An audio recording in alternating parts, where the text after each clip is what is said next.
and welcome to this. Bonjour à tout le monde. Soyez les bienvenus à ce webinaire Anima organisé en partenariat avec le partenaire Interreg dans le cadre du projet Croissance Verte. Ce webinaire fait partie d'une série de réunions mensuelles que nous avons entamées il y a un an pour partager de bonnes pratiques et l'expérience de nos différents pays, qu'ils soient au nord ou au sud, afin de savoir comment ils gèrent la pandémie, comment ils se préparent pour la relance et comment ils peuvent saisir les occasions économiques qui se présentent. Et l'interprète s'excuse, mais nous avons perdu Emmanuel Notari pendant un instant. Voilà. Donc également nous donner des perspectives pour l'avenir. Aujourd'hui, la discussion portera sur le développement d'investissements dans le domaine de la croissance verte. Quelles sont les opportunités pour les pays? Comment nous pouvons attirer des entreprises dans ce domaine? Quelles sont les stratégies mises en œuvre et quelles sont les occasions, les opportunités de financement dans l'économie verte? Nous aimerions vous remercier de votre participation. Merci d'être là aujourd'hui. Et je tiens également à remercier nos intervenants. Merci d'avoir accepté de partager vos vues aujourd'hui. Je vais tout d'abord vous donner quelques informations. Pour ce faire, je vais partager mon écran. Alors, tout d'abord, vous devez savoir que ce webinaire fait l'objet d'une traduction simultanée en français et en anglais. Donc, vous pouvez utiliser la fonction d'interprétation simultanée. Il est diffusé en live sur Facebook grâce à notre partenaire Dynamic Vision et à sa plateforme. Donc, vous pouvez également écouter en anglais. Et vous pouvez l'entendre en français sur le site Internet d'Anima. Donc, par ailleurs, le webinaire est enregistré, ce qui vous donnera la possibilité de le partager avec vos amis et vos collègues après le webinaire. Évidemment, vous pouvez interagir avec les participants par l'intermédiaire du chat. Aujourd'hui, nous allons commencer avec nos deux interventions clés. Nous sommes très heureux d'accueillir Matthew Stevenson, qui est responsable des politiques et de la communauté du World Economic Forum. Il va nous présenter les tendances et les opportunités qui se présentent. C'est une très bonne base de discussion pour aujourd'hui. Et nous sommes également très heureux d'avoir parmi nous Hicham Boudra, qui est le PDG de l'agence de développement et d'export et d'investissement marocaine qui travaille également dans ce domaine. Après chaque présentation, vous pourrez interagir avec les intervenants, comme je l'ai dit, via le champ de conversation. Et après ces interventions, il y aura 5 minutes de pause avant de lancer le débat qui suivra les interventions. Nous avons l'honneur d'avoir parmi nous Georges Kremlis, qui est le conseiller principal au Premier ministre grec de l'énergie, du climat, de l'environnement et de l'économie circulaire. Il est également membre de la Commission européenne et détient un mandat de la Direction générale pour l'économie circulaire et l'insularité. Il modérera notre débat sur la vision dynamique. Il inclura des experts français, grecs, marocains et espagnols dans le débat. Donc là aussi, c'est une perspective vraiment très intéressante pour l'avenir. Je voudrais aussi vous informer que si vous voulez mettre en œuvre des stratégies dans ce domaine, si vous voulez traduire les inspirations des intervenants dans des faits pour vos pays, concernant le sujet du jour, par exemple, si vous voulez continuer à échanger avec M. Boudra ou tout autre intervenant, Anima vous proposera le projet EPSOMED qui regroupera de courtes formations afin de partager les expertises et les expériences des projets. Vous pouvez nous contacter et contacter Anima, notamment Marion Spinard, qui vous donnera les coordonnées si vous souhaitez participer ou utiliser ce programme de formation. Enfin, vous pourrez également voir toutes les présentations que nous avons organisées pendant cette année de webinaire sur le site Internet d'Anima. Vous avez une section qui s'appelle Bonnes pratiques, qui est également disponible en français. Et l'ensemble des vidéos sont dotées de sous-titres, aussi bien en français qu'en anglais. Donc, ce sera vraiment très facile pour vous d'utiliser ces contenus. Voilà, c'est tout pour le moment. Commençons Si vous le voulez bien, je voudrais tout d'abord vous présenter Mercé Boy-Roura, qui est la coordinatrice intégrée du projet Croissance verte, Green Growth, qui va nous faire une brève introduction sur la communauté Green Growth avant les interventions. Merci, vous êtes avec nous? Oui, je suis là. Bonjour à tout le monde. Alors, je vais partager votre écran afin de vous permettre de commencer votre présentation. Merci beaucoup, Emmanuel, de cette présentation. Je voudrais très rapidement présenter la communauté Interreg Green Growth, ce que c'est et ce que nous faisons. Nous sommes une communauté, un réseau de 14 projets qui regroupe 165 partenaires venant de 13 pays de la région euro-méditerranéenne. Nous nous focalisons principalement sur 4 domaines, les systèmes alimentaires, les villes intelligentes, la gestion des déchets et l'innovation écologique. L'objectif est de promouvoir une économie verte et circulaire en confortant les innovations cross-sectorielles et les pratiques à travers une approche de coopération intégrée. Nous sommes soutenus par le programme Interreg. Et ce que nous faisons en tant que communauté, c'est soutenir notre projet en matière de communication et de capitalisation afin d'augmenter leur impact au niveau des politiques et des marchés. Notre objectif principal est de soutenir un secteur commercial plus innovant et plus écologique en transférant les connaissances via différentes activités, comme par exemple cette matinée de croissance verte, des forums économiques, des ateliers, etc. Et nous faisons également la promotion de la croissance verte dans le cadre de différentes stratégies à différents niveaux territoriaux, régionaux, méditerranéens et européens. Pour ce faire, nous participons à différents forums et à différents groupes de travail à tous ces niveaux. Et notre objectif final est de promouvoir, d'activer et de soutenir la mise en œuvre d'une économie verte et circulaire dans la région méditerranéenne.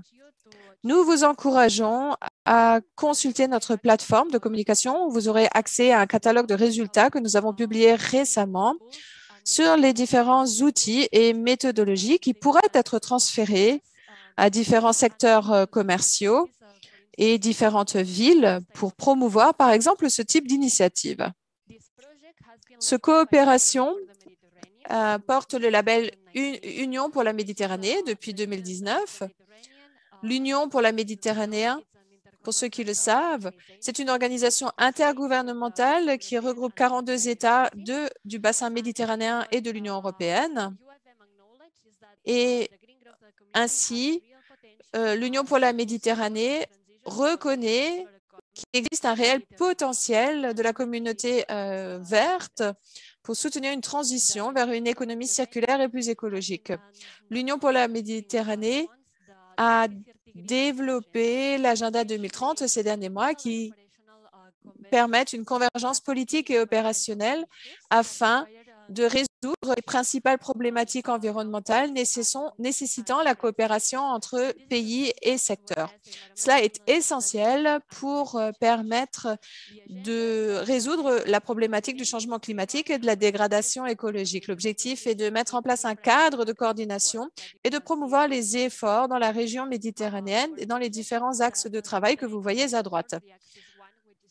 Nous soutenons principalement la transition vers une économie verte, circulaire et inclusive sur le plan social. Cet agenda sera présenté officiellement lors de la prochaine conférence ministérielle sur l'environnement qui aura lieu plus tard cette année.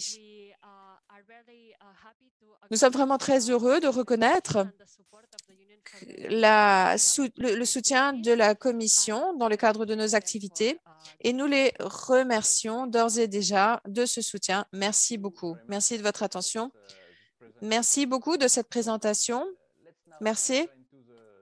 Passons maintenant à la discussion et aux présentations. Vous savez que les États de l'Union européenne ont signé l'accord de Paris pour lutter contre le changement climatique et s'engagent à réduire les gaz à effet de serre, à développer de nouveaux secteurs pour permettre de lutter contre le changement climatique. Ainsi, nous avons tous des obligations dans ce secteur par rapport au changement climatique Et l'objectif de ce webinaire est de partager et d'informer les participants sur les tendances principales du secteur qui permettent de lutter contre le changement climatique. Quelles sont les opportunités pour le développement dans les différents pays? Et nous essayons aussi de présenter des mesures et des stratégies mises en œuvre pour mobiliser l'investissement dans les secteurs. Et on verra tout à l'heure que nous aurons également un débat sur les ressources financières organisé par notre partenaire Dynamic Visions. Tout d'abord, je voudrais souhaiter la bienvenue à Matthew Stevenson du Forum économique mondial. Matthew. Bonjour tout le monde. Bonjour. Merci d'être parmi nous. Nous allons tout d'abord montrer une brève vidéo, avec des sous-titres. Les participants français pourront ainsi profiter pleinement de votre vidéo. Puis, nous mènerons une discussion après la vidéo si des participants ou moi-même avons des questions. Merci Mathieu. Regardons votre vidéo avant toute chose.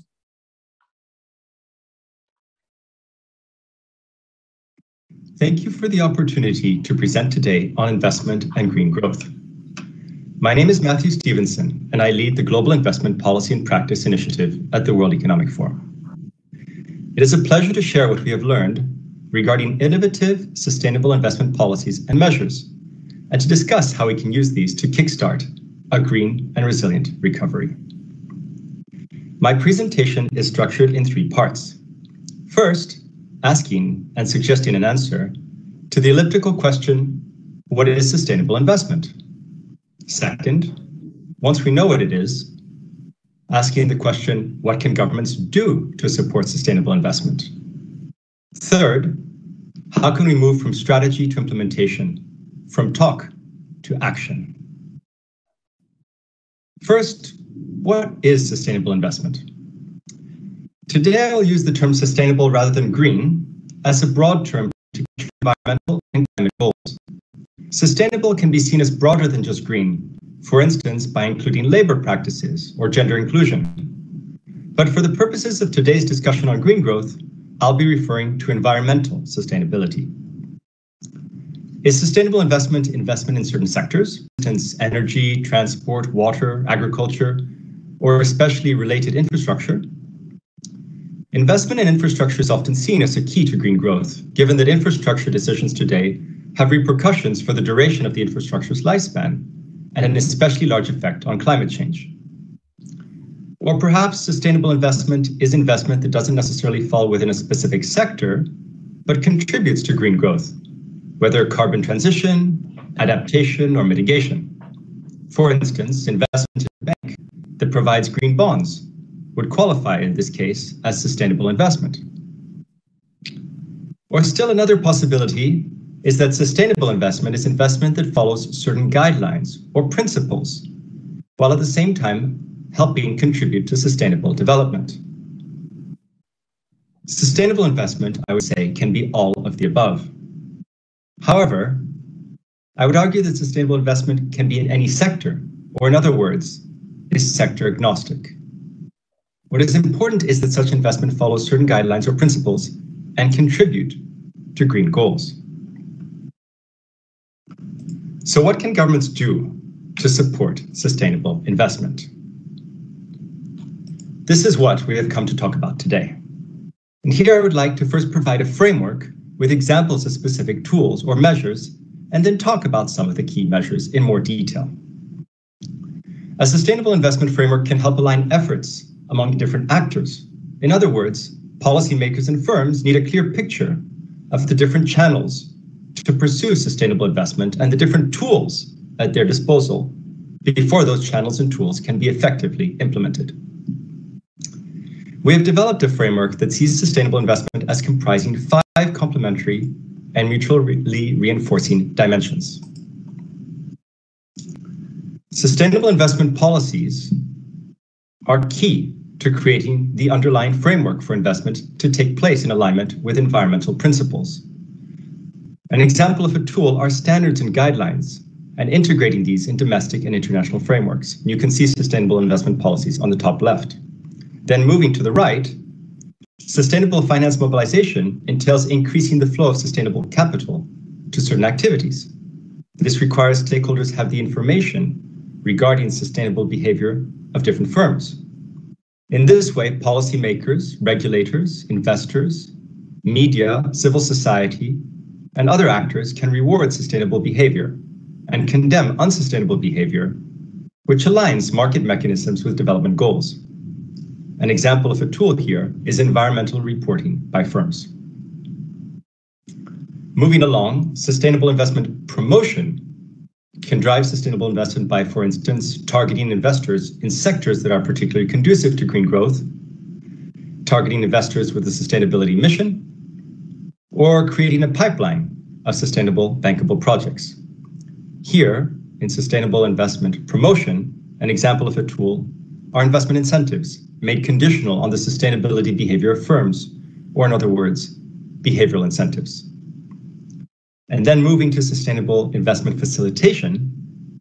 Sustainable investment facilitation can drive sustainable investment by providing greater facilitation services and support to investment that is aligned with sustainability goals. An example of a tool here is the use of guarantees or insurance to support and protect sustainable investment. Finally, sustainable development impact involves measures to maximize the sustainability impact from investment. This can take place through indicators to monitor and measure impact, coupled with stakeholder engagement. An example of a tool is the use of environmental impact assessments to evaluate projects and ensure they align with environmental principles that we talked about in the beginning. Another tool is the use of supplier development programs to forge linkages between foreign and domestic firms. And here you can see those example tools aligned with the Sustainable Investment Framework in the different dimensions. But what is important to realize is that all of these tools can be designed and implemented to achieve sustainability goals. How? And here's where we go into a little more detail. First, policymakers may wish to include standards and guidelines, for instance, from the OECD, in domestic frameworks and international investment agreements. Economies have started to do so in domestic frameworks already. But what is new is that these standards are increasingly being included in international investment agreements. By doing so, it will help ensure that investment follows these standards and guidelines. Second, reporting. Policymakers can encourage the adoption of sustainability reporting requirements for firms above a certain size. Reporting, as we mentioned, is essential for stakeholders to allocate capital according to societal values, with firms that score well being rewarded with greater investment. Third, align incentives with sustainability behavior of firms. Governments can either make incentives conditional on sustainability behavior, one could call this a form of stick, or provide additional incentives to firms that make more of a contribution to sustainable development, a form of carrot, in the traditional stick and carrot dichotomy. Fourth, provide guarantees or insurance for sustainable investments, or consider providing additional support to firms that invest sustainably beyond only providing investment incentives. Everyone always focuses on investment incentives, but there are many other measures that can provide support to sustainable decisions and activities. For instance, to provide some examples of other types of measures beyond incentives, this can include faster regulatory approvals, or targeted aftercare services, or public recognition.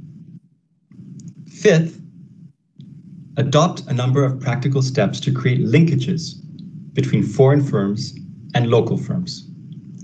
These can focus on linkages between firms that operate in the green economy.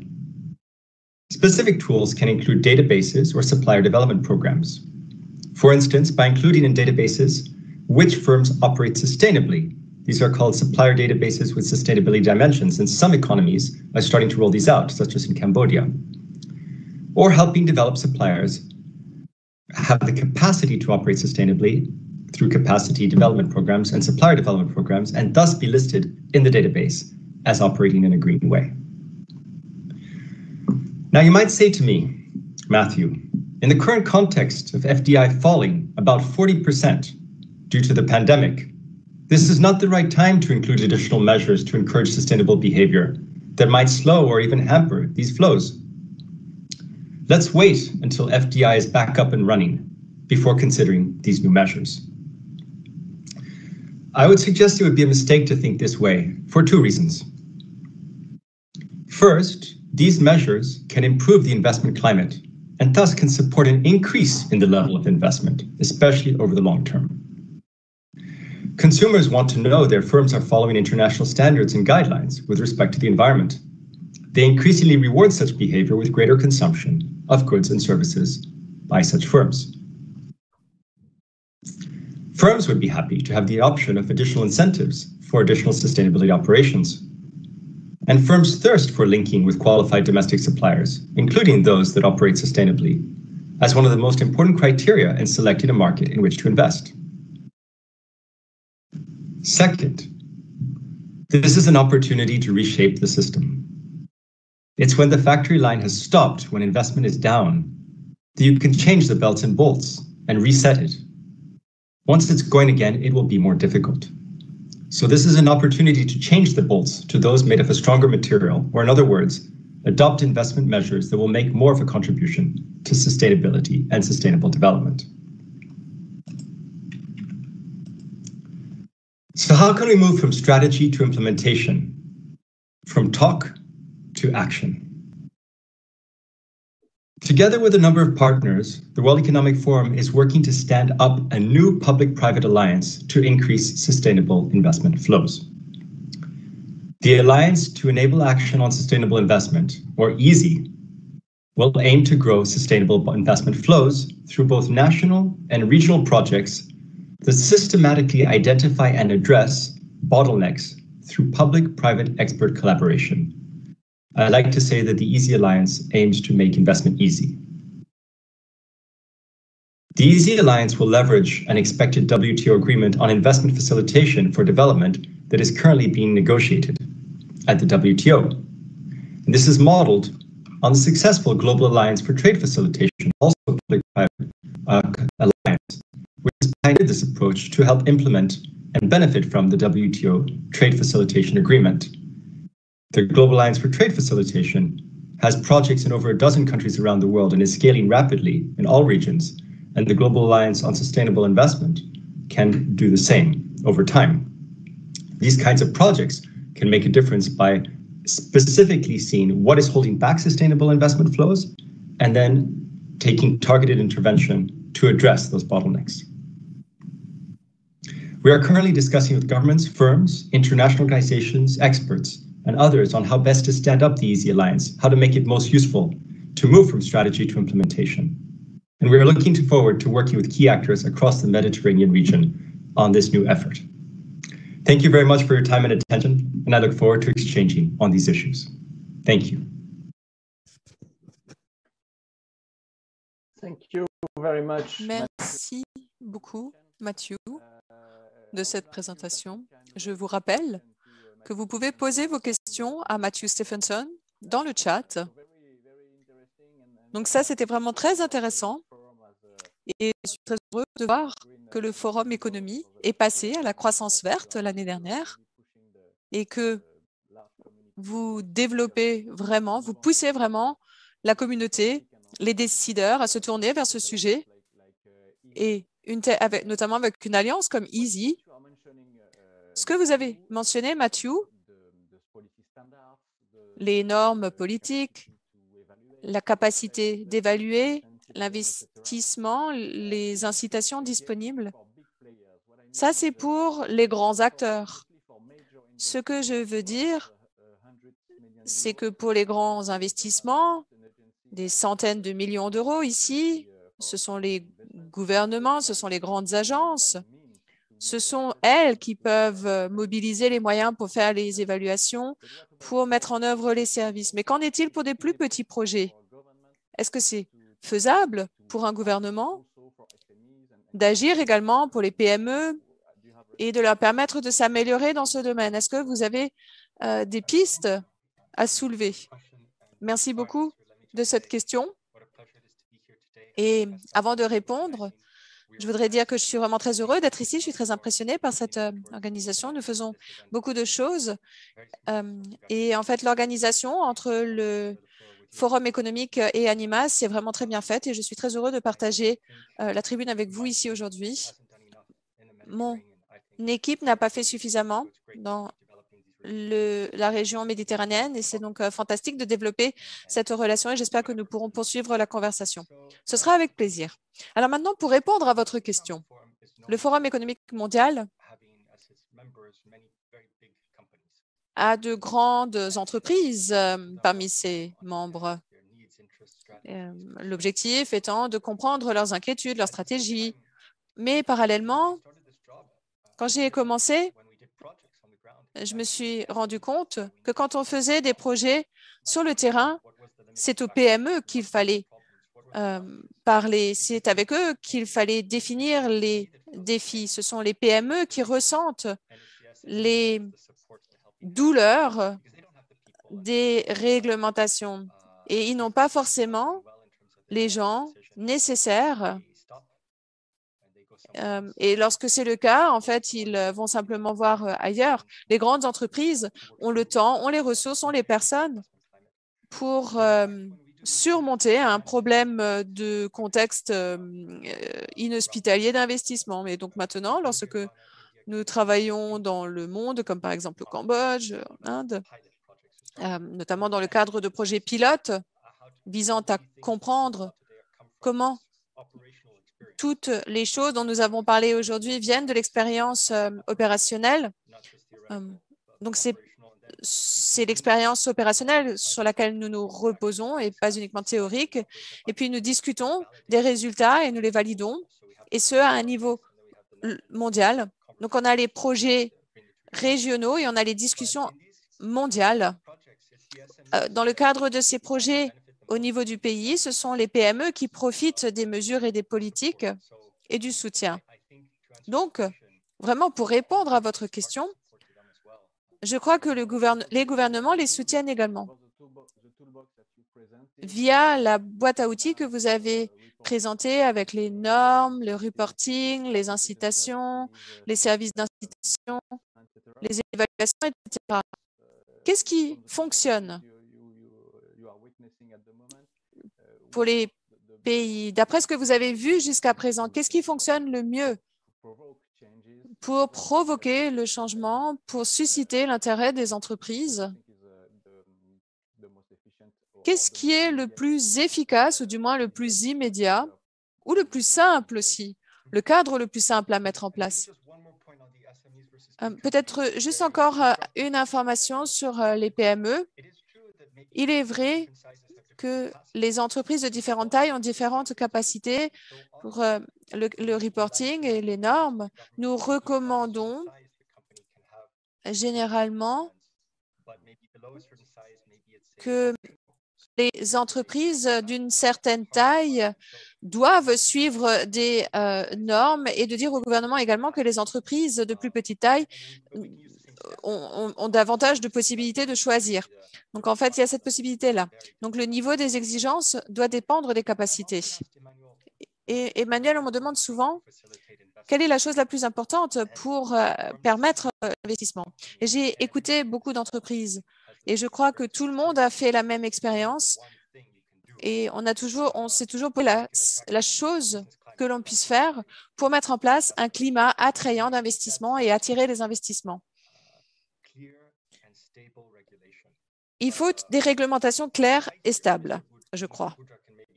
Et M. Boudra pourra peut-être compléter mes propos, car il a une expérience en tant que PDG ici. Mais ce que je peux dire, c'est que il faut que la réglementation, quelle qu'elle soit claire et stable. Il faut être en mesure de la comprendre. On ne peut pas la changer trop rapidement et il faut également qu'il y ait un mécanisme de communication pour permettre aux gens de la comprendre.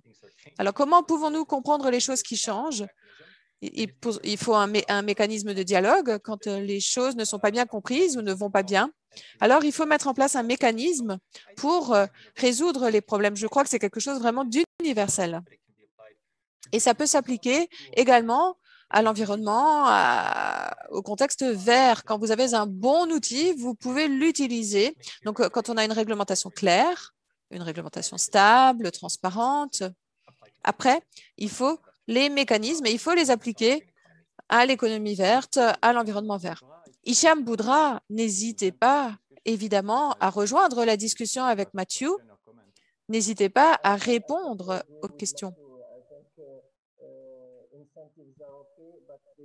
Les incitations sont une bonne chose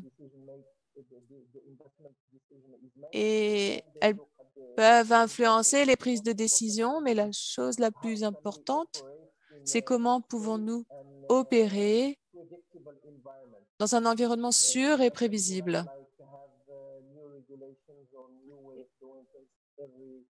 Quand il y a de nouvelles, il ne faut pas qu'il y ait de nouvelles réglementations chaque année.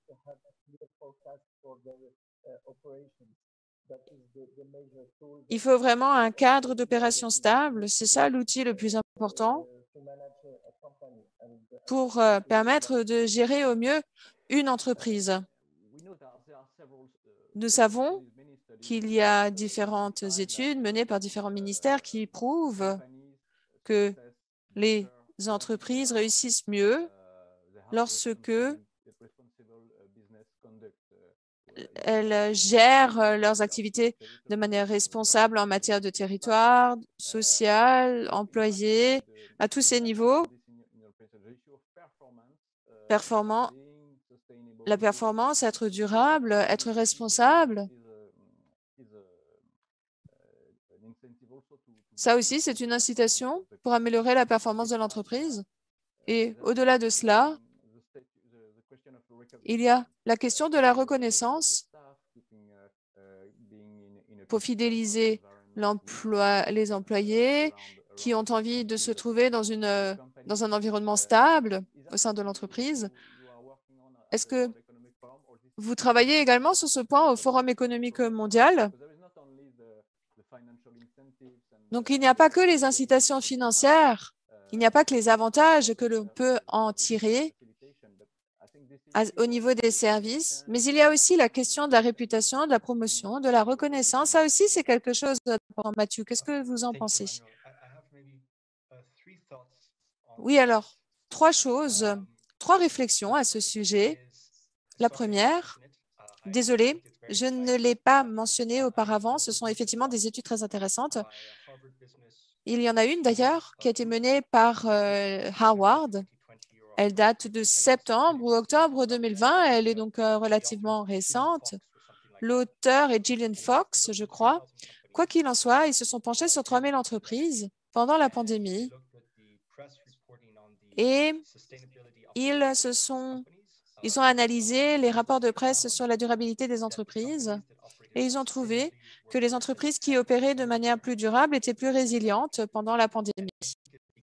Je crois que cela est dû à la fidélité des clients. Les entreprises sont mieux intégrées au sein de leur société et même lorsqu'il y a des chocs négatifs, elles sont plus résilientes. Donc ça, c'est une étude qui portait sur 3000 entreprises. C'est une étude fraîche, donc c'est très intéressant. Donc oui, je suis d'accord avec vous, Emmanuel. Deuxième réflexion, sur ce sur quoi nous travaillons.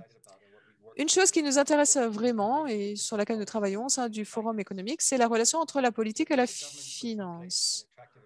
Donc, si le gouvernement met en place un contexte favorable, cela pousse les marchés. Et on voit que la finance durable gagne du terrain et j'ai vu des données très récentes. Apparemment, on serait passé de 2 à 3 trillions d'euros malgré le contexte économique difficile, en particulier parce que les investissements durables offrent un meilleur retour sur investissement. Et nous travaillons donc avec des entreprises, des partenaires, le secteur financier. Et ce qu'il faut faire, c'est mettre en place des politiques qui attirent la finance. Mais d'autre part, quand on sait qu'il y a 2 ou 3 trillions de dollars qui peuvent être investis, eh bien, cela motive la politique. C'est donc un cercle. La politique peut attirer la finance, mais le fait que la finance soit présente, ça peut aussi pousser la politique. Donc, c'est ce sur quoi nous devons travailler avec les gouvernements. Ça fait partie de notre approche à ce niveau. Et la troisième réflexion sur la reconnaissance publique, oui, absolument. Je ne l'ai pas mentionné. C'est un autre outil dans le cadre, mais je ne l'ai pas mentionné. Mais il y a 2 choses sur lesquelles nous avons travaillé avec les gouvernements sur le plan de la reconnaissance. Tout d'abord, l'investisseur durable reconnu. Donc, les gouvernements mettent en place une catégorie d'investisseurs, des investisseurs qui s'engagent à investir durablement. Et s'ils remplissent les critères, et on pourra reparler des critères, s'ils remplissent les critères, alors ils reçoivent davantage de récompenses, d'incitations, mais ils obtiennent aussi la reconnaissance publique.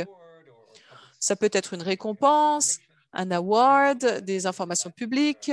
Et s'ils produisent des biens, et je ne sais pas, quand vous achetez des boissons ou des fruits, par exemple, on voit de plus en plus de labels et les consommateurs aiment cela. Cela leur permet d'identifier les produits et de voir quels sont les produits qui sont alignés avec leurs valeurs.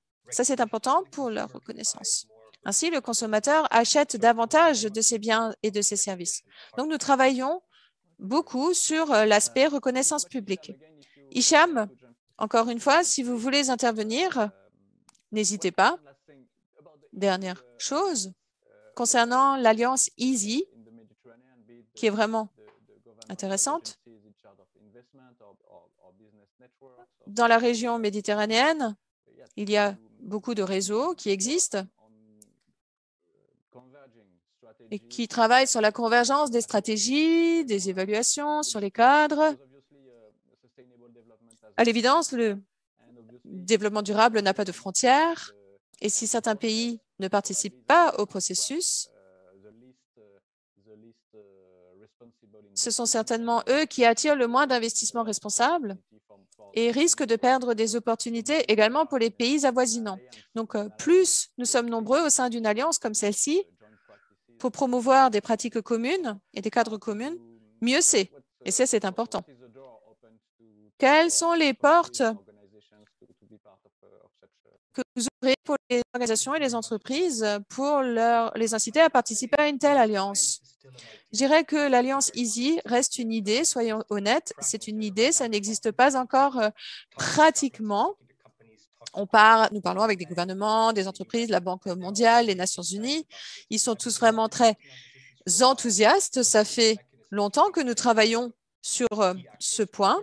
Donc, l'idée, c'est vraiment d'avoir des acteurs clés qui travaillent tous dans le même sens. On a vu la même chose dans le domaine commercial. On a fait quelque chose également à ce sujet. Nous avons créé une alliance mondiale.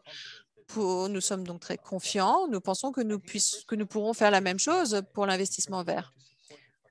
La première question est de savoir comment soutenir. Tout d'abord, il y a la négociation d'un accord à l'OMC sur la facilitation commerciale. Est-ce que l'on veut atteindre un accord de qualité? Si c'est le cas, nous encourageons tous les gouvernements.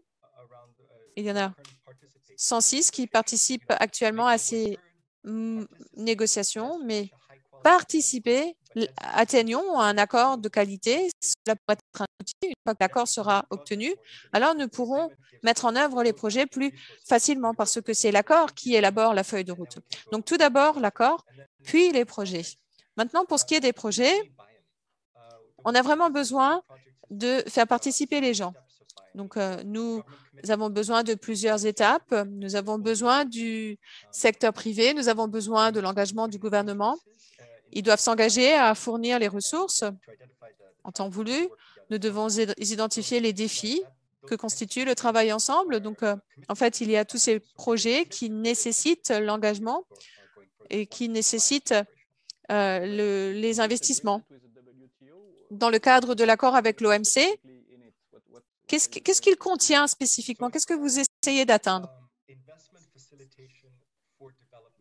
Alors, c'est une initiative pour la facilitation des investissements.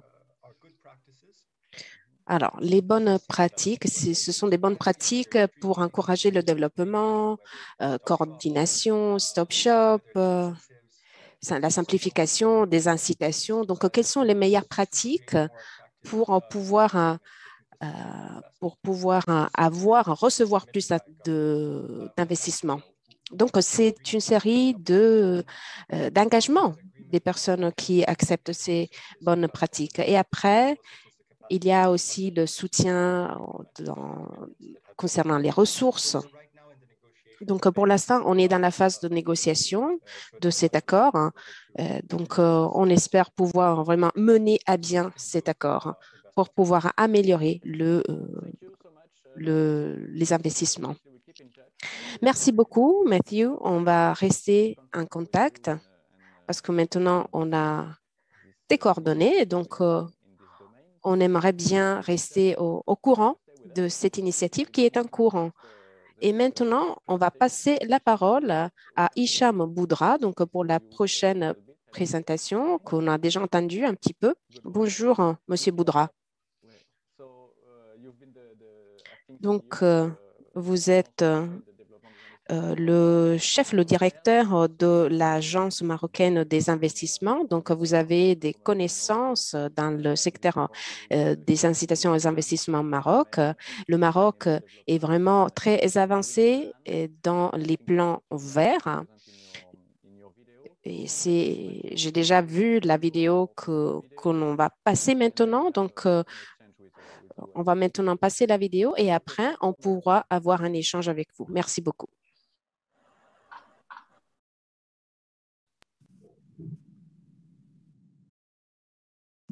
Donc, je vous remercie pour m'avoir donné ou me donner l'opportunité d'intervenir un peu sur la partie économique qui concerne mon pays, le Maroc, et d'un point de vue surtout économie verte. Donc, ça, c'est un sujet qui est très important et qui est aujourd'hui d'actualité plus que jamais, et c'est vraiment l'occasion d'en parler. Pour cela, j'aimerais bien revenir un petit peu sur l'histoire ou la genèse des choses d'une manière très simple. Donc, l'histoire a démarré il y a probablement une trentaine d'années, voilà à peu près, avec une vision éclairée de Sa Majesté qui, à l'époque, Hassan II, et aujourd'hui, depuis plus de 20 ans, le roi Mohamed VI, que Dieu le glorifie, avec une vision sur les énergies renouvelables. Donc à l'époque, c'était une énergie qui était essentiellement développée par des pays très avancés avec des technologies assez avancées. Donc les gens ne comprenaient pas pourquoi le Maroc partait sur du luxe, une énergie de luxe, à une époque où les énergies fossiles, essentiellement le pétrole, étaient d'actualité et tout le monde en parlait. Il n'y avait pas d'énergie électrique, il n'y avait pas de véhicules électriques à l'époque. Donc c'était un petit peu hors sujet. Et grâce à cette vision éclairée et au fur et à mesure du temps, le Maroc a commencé à construire petit à petit un certain nombre d'éléments, de pièces de puzzle qui ont fait qu'aujourd'hui, et on arrivera en fin d'histoire à cela, le Maroc se positionne comme étant un pays producteur d'énergie renouvelable. Les pièces de puzzle sont assez simples. Premièrement, cette vision. Deuxièmement, la construction autour de compétences, c'est-à-dire la mise en place d'organismes spécialisés dans ces créneaux. Et troisièmement, aller vers une stratégie claire qui touche tous les secteurs. Donc, on peut évoquer plusieurs, une stratégie autour de l'agriculture, une stratégie autour de la production des énergies à travers les barrages donc hydrauliques, l'énergie solaire, et puis l'éolien. Donc, il y a une vision très claire des ressources mises à disposition, puis une stratégie pour développer une stratégie qui a été réfléchie par ces ressources, bien entendu avec la vision qui est bien définie. Donc la résultante est, on a eu un secteur agricole qui a changé complètement de cap en allant vers des productions en utilisant des énergies renouvelables, des productions propres, et donc avec un minimum d'utilisation, là pour aller vers le bio, un minimum d'utilisation de produits chimiques. Donc ça, c'était la partie embryonnaire et la partie qui a démarré tout au début de ces stratégies. Et par la suite, à travers l'agence qui s'appelle MAZEN, qui s'occupe du développement des énergies renouvelables au Maroc, il y a eu des objectifs qui ont été mis en place pour aller pratiquement jusqu'à la moitié de la production en mix énergétique, énergie renouvelable et énergie classique, de 50-45% à horizon 2025 jusqu'à 2030. Donc, on est en train de réaliser ces objectifs-là et d'y aller progressivement. Vous allez probablement me dire, alors, qu'est-ce que ça va changer si jamais vous produisez à 50% en énergie renouvelable? C'est le respect de l'environnement, c'est clair, ça c'est la résultante directe. Mais économiquement parlant, ça pourrait même au début revenir plus cher parce que le temps d'amortir les équipements, c'est des investissements capitalistiques, donc c'est assez complexe. Et bien la réponse aujourd'hui, on la trouve dans le changement économique à travers le monde. Déjà, l'Europe qui travaille sur la mise en place d'une taxe carbone. Et aujourd'hui, avec l'Asie qui monte en puissance en utilisant des véhicules électriques, donc il y a une nécessité de production d'énergie électrique, c'est-à-dire de l'électricité. Et troisièmement, il y a cette phase Covid, cette pandémie, qui a activé, qui a accéléré tous les processus qui vont vers tout ce qui est propre. Donc aujourd'hui, on a compris que le respect de l'environnement, la protection de l'environnement et la production d'énergie renouvelable est devenu primordial. Donc ce n'est plus une vision internationale ou mondiale, c'est devenu une réalité qui doit être mise en place. Économiquement parlant, et l'impact direct, ce sont les facteurs de production. C'est un impact direct, l'énergie est un facteur de production qui est assez déterminant dans n'importe quelle décision économique, que ce soit l'investissement, l'exportation, la production, le développement. Donc aujourd'hui, cette énergie-là nous permettra dans le futur d'atteindre des niveaux de coûts qui sont comparables à ce que probablement l'Asie offre aujourd'hui. Je m'explique. Si on applique une taxe carbone sur toute la phase de production et la phase logistique aussi d'un produit, c'est-à-dire le cycle global pour avoir un produit fini et le ramener jusqu'au consommateur final, on aura la possibilité, premièrement, positionnement géographique, pas très loin d'Europe, pas très loin de tous nos clients habituels, et aussi vers d'autres continents à travers un cheminement logistique qui est déjà mis en place. On aura cette possibilité de fabriquer localement vert et aussi bénéficier de la logistique qui est relativement très courte comparée à d'autres pays lointains, essentiellement l'Asie, qui permettra d'avoir un impact de cette taxe très limité. Et à ce moment-là, les choses vont s'inverser. Il y a deux éléments importants aujourd'hui qui viennent renforcer ce positionnement géographique déjà pour l'Afrique, pour le Maghreb par rapport à l'Europe, si on veut prendre que cet exemple-là de clients. La proximité, mais aussi la fabrication en énergie verte, ce qui mettra le coût de fabrication assez bas, avec un impact de taxe carbone très limité. Donc aujourd'hui, c'est devenu clairement primordial que d'aller vers cette énergie-là. Maintenant, vous pouvez me poser la question, qu'est-ce que le Maroc pourrait faire pour accélérer, pour aussi non seulement produire cette énergie verte, mais permettre à ces opérateurs de fonctionner dans ce système-là, dans ce nouveau système, parce que ce n'est pas simple de passer d'un système conventionnel électrique basé sur un mode de fonctionnement historiquement qui utilise des énergies probablement fossiles, aller vers du vert. Même si on le produit, il faut que les gens apprennent à le mettre en place et apprennent à utiliser aussi, optimiser au quotidien au niveau de leurs unités de production essentielles. Et bien là aussi, le Maroc a créé tous les outils, essentiellement une agence qu'on appelle l'ANE, une agence qui travaille sur l'efficacité énergétique et qui accompagne les industriels sur la partie mise en place de tous les outils, à savoir des panneaux solaires pour l'électricité au quotidien, tout ce qui est optimisation pour consommer moins d'électricité et produire aussi vert.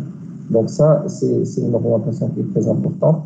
L'AMDI, de son côté, l'Agence marocaine de développement des investissements et des exportations, œuvre dans le même sens, en ayant ça comme axe stratégique dans ces plans d'action, c'est de sensibiliser et travailler avec les fédérations sectorielles, automobiles, aéronautiques, textiles, pharma, donc tous les secteurs productifs, travailler avec eux de telle façon qu'ils commencent déjà à introduire cette notion au niveau des opérateurs. Bon, les grands opérateurs, il y a beaucoup moins de difficultés à introduire cette philosophie-là d'énergie verte.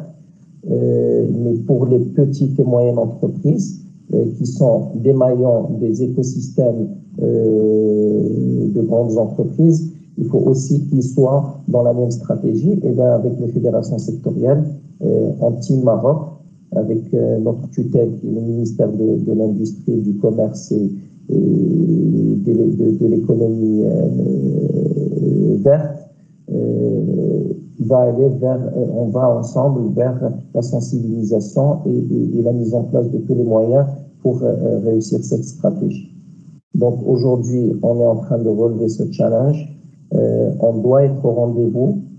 J'espère que tous les pays partenaires et tous les pays de la région, et essentiellement au niveau de notre continent africain, que nous tous, on ira vers ces solutions-là qui vont non seulement permettre le respect ou la protection de l'environnement, qui est un objectif majeur à mon sens, mais aussi permettre d'avoir une base compétitive, complémentaire et qui offre un produit fini qui répond aux normes et aux exigences européennes ou celles qui sont imposées par d'autres continents en termes de qualité, en termes de respect d'environnement, en termes de délai de livraison, de coûts et in fine, et ça la pandémie nous l'a bien appris, le consommateur final a repris sa position de leader dans la prise de décision économique, en quelque sorte. Donc aujourd'hui, tous les pays œuvrent pour qu'un consommateur final puisse avoir un produit fini complet, pas seulement à bas prix, mais qui respecte l'environnement aussi. Et tout le monde est sensible. Heureusement, le consommateur encore plus que le producteur lui-même. Tout le monde est sensible par rapport au respect de l'environnement et aussi tout en gardant la partie économique protégée.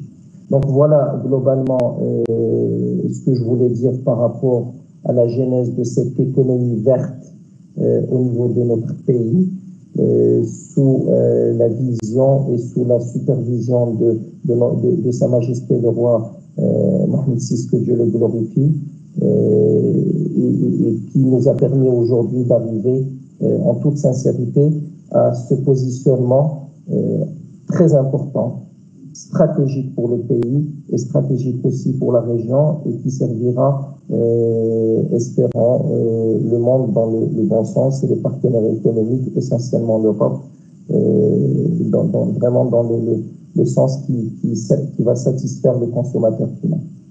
Voilà, je vous remercie pour cette intervention et je reste à votre disposition pour toute réponse aux questions ou toute clarification que je pourrais apporter. Merci. Thank you very much, Hicham Boudra. Merci beaucoup, Monsieur Hicham Boudra. C'était très intéressant. Cette présentation était très intéressante. Avant de commencer avec les questions, il y a une question pour Mathieu concernant les chambres de commerce. Quelle est leur contribution au cadre de régulation? Est-ce que vous collaborez avec les chambres de commerce pour la collecte des données? Donc, y a-t-il une collaboration avec le Forum économique mondial? Merci. Désolée, je n'avais pas vu la question dans le chat. Elle vient d'être posée. Alors, oui, la réponse est oui. On collabore avec les chambres de commerce internationales dans beaucoup de façons différentes. On participe à des rencontres, des réunions. Et il y a aussi une alliance globale pour la facilitation des investissements. Et donc, on collabore avec l'ICC. Ce sont nos partenaires et aussi nous avons une collaboration au niveau national, par exemple au Cambodge. On vient de lancer une base de données avec la Chambre de commerce parce que pour nous, il est primordial de travailler avec les membres des chambres de commerce. Hicham Boudra. Alors, oui, on parlait donc de votre présentation. Et vous êtes vraiment très proche, vous avez presque réalisé l'objectif de 50% d'énergie verte. Et tandis qu'en Europe, on a vraiment encore du mal à avoir le bon mix énergétique. Alors, les technologies, concernant les technologies et le rôle de votre agence pour attirer des investissements, comment le Maroc a-t-il développé ce changement? Il y a eu peut-être des invitations aux entreprises pour développer des technologies, des projets. Est-ce que vous avez développé ces projets avec les entreprises? Donc, quel est le rôle, votre contribution interne, le rôle des autres? Alors, on a commencé avec le projet des barrages, donc l'énergie hydraulique.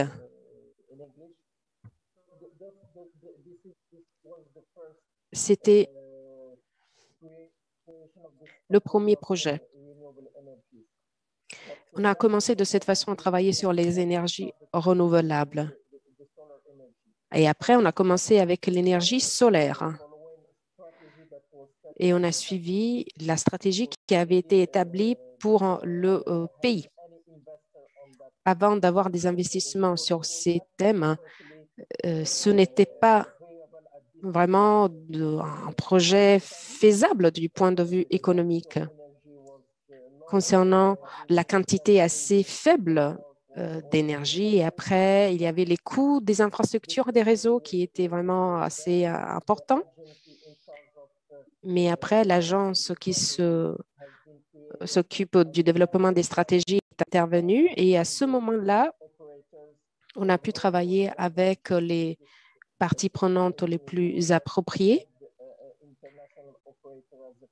parce qu'on a un partenaire qui est une partie prenante internationale, un opérateur international britannique, n'est-ce pas?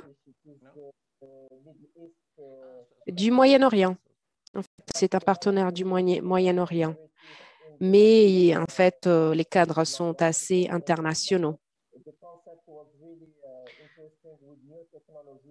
Et ils étaient très intéressés par les nouvelles technologies. On a fait un test avec eux et après, on a poursuivi avec cette stratégie et on a commencé à collaborer avec d'autres partenaires tels que Siemens, par exemple, pour la construction de leurs usines au nord du pays. Donc, on a commencé à s'occuper aussi des panneaux éoliens. Et c'était vraiment le début. On a commencé de cette façon il y a 15 ans. Et votre roadmap de votre agence aujourd'hui, est-ce que cela contient des objectifs spécifiques dans ce secteur, hein, donc dans le secteur des énergies respectueuses de l'environnement?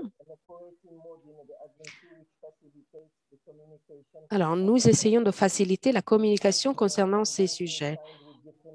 Et on a des accords avec différentes fédérations de certains secteurs. Et on travaille avec ces acteurs presque tous les jours. Donc, maintenant, on est en train de tirer profit de ce réseau d'entreprises.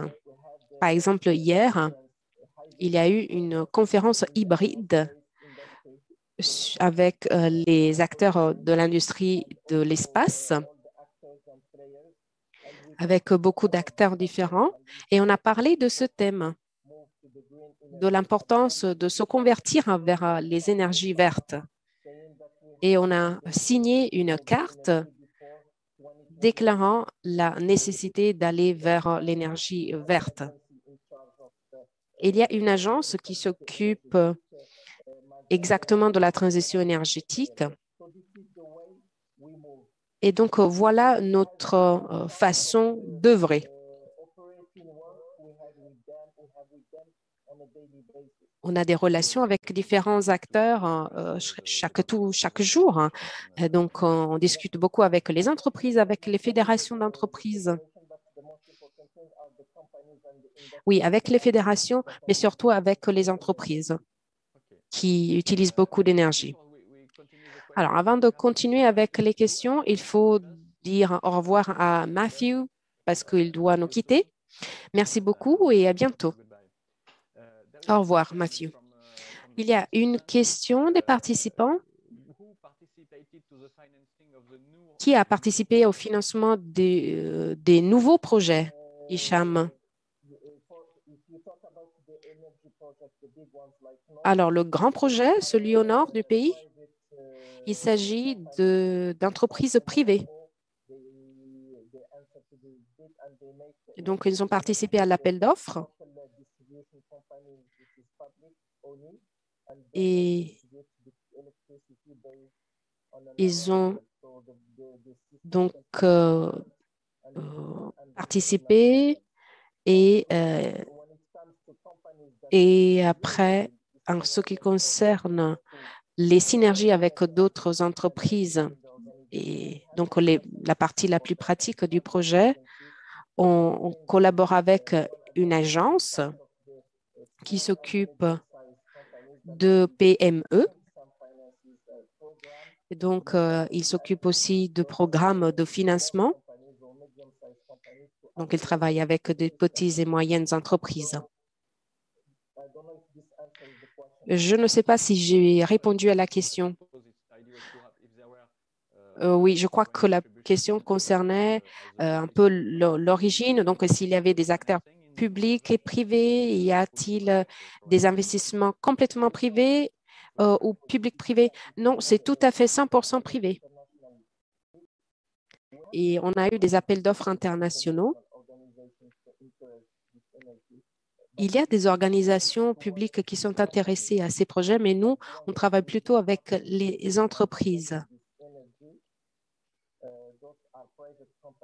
Donc, on travaille qu'avec des acteurs privés.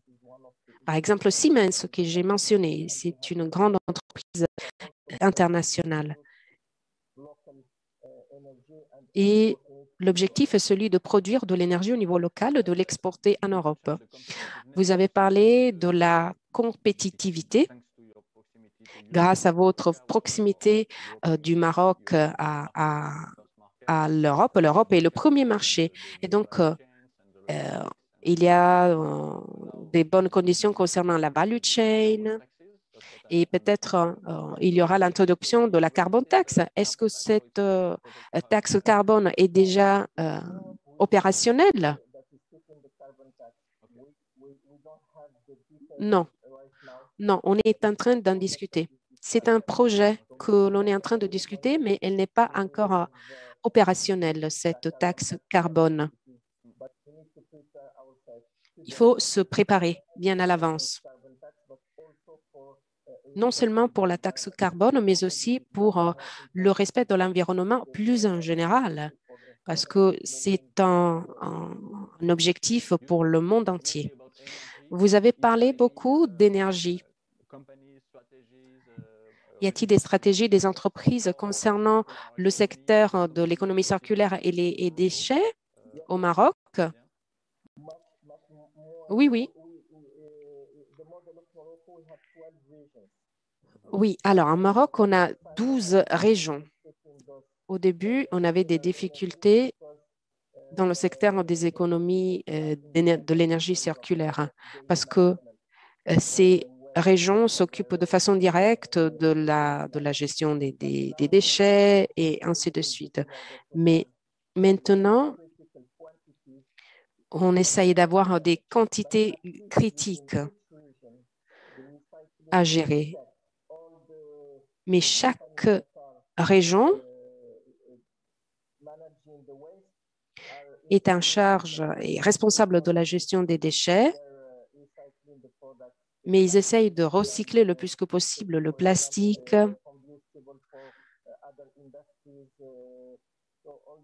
Ils séparent les déchets, mais on est en train d'améliorer la gestion des déchets. Y a-t-il des questions des participants pour M. Boudra avant de terminer cette première session? Non, il n'y a pas d'autres questions. Merci beaucoup alors. Merci Hicham. Votre présentation a été très intéressante. On vous demande de rester avec nous pour pouvoir participer au débat et pour nous parler encore plus de ce que vous êtes en train de faire au Maroc. Mais oui, encore une fois, c'était très intéressant. Et maintenant, on va continuer le webinaire. Merci beaucoup, Hicham. Alors, avant de passer à la phase de la discussion, du débat, j'aimerais vous donner quelques informations concernant les prochains webinaires. Le 1er juillet, il y aura un webinaire concernant le projet EBSOMED de promouvoir l'égalité des sexes avec les investisseurs et les entreprises. C'est un thème très actuel. Et après, le 22 juillet, on aura un webinaire qui est un peu lié au thème dont on est en train de discuter aujourd'hui sur l'évaluation et le pilotage des impacts des entreprises sur les territoires. Et en septembre, on va retourner sur ce thème de l'économie verte avec un nouveau webinaire, Attirer les investissements dans l'économie verte, expérience et motivation des agences et des pays. Donc, on va fournir des exemples d'agences et de pays. On va vous parler d'expérience et de stratégie. Donc, voici les prochains webinaires.